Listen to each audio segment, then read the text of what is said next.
Deuteronomy 19. When the Lord your God cuts off the nations, whose land the Lord your God gives you, and you dispossess them and settle in their cities and in their houses, you shall set aside 3 cities for yourself in the midst of your land, which the Lord your God gives you to possess. You shall prepare the roads for yourself, and divide into 3 parts the territory of your land, which the Lord your God will give you as a possession, so that any manslayer may flee there. Now, this is the case of the manslayer who may flee there and live, when he kills his friend unintentionally, not hating him previously. As when a man goes into the forest with his friend to cut the wood, and his hand swings the axe to cut down the tree, and the iron head slips off the handle and strikes his friend so that he dies. He may flee to one of these cities and live. Otherwise, the avenger of blood might pursue the manslayer in the heat of his anger and overtake him, because the way is long, and take his life, though he was not deserving death, since he had not hated him previously. Therefore I command you, saying, you shall set aside 3 cities for yourself.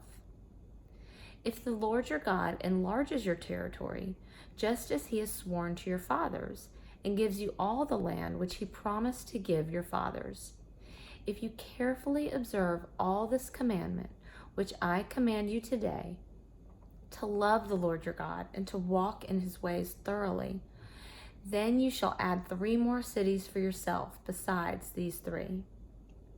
So innocent blood will not be shed in the midst of your land, which the Lord your God gives you as an inheritance, and blood guiltness be on you. But if there is a man who hates his neighbor, and lies in wait for him, and rises up against him, and strikes him so that he dies, and he flees to one of these cities, then the elders of this city shall send and take him from there and deliver him into the hand of the avenger of blood, that he may die. You shall not pity him, but you shall purge the blood of the innocent from Israel, that it may go well with you.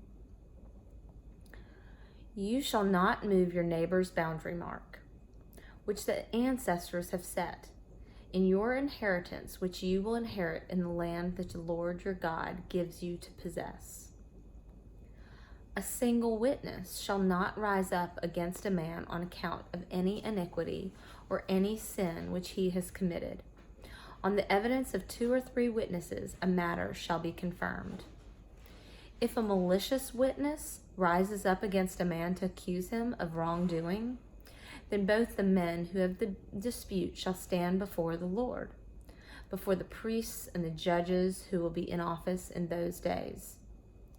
The judges shall investigate thoroughly, and if the witness is a false witness, and he has accused his brother falsely, then you shall do to him just as he had intended to do to his brother. Thus you shall purge the evil from among you. The rest will hear and be afraid, and will never again do such an evil thing among you. Thus you shall not show pity, life for life, eye for eye, tooth for tooth, hand for hand, foot for foot. God bless the reading and hearing of his word. Amen.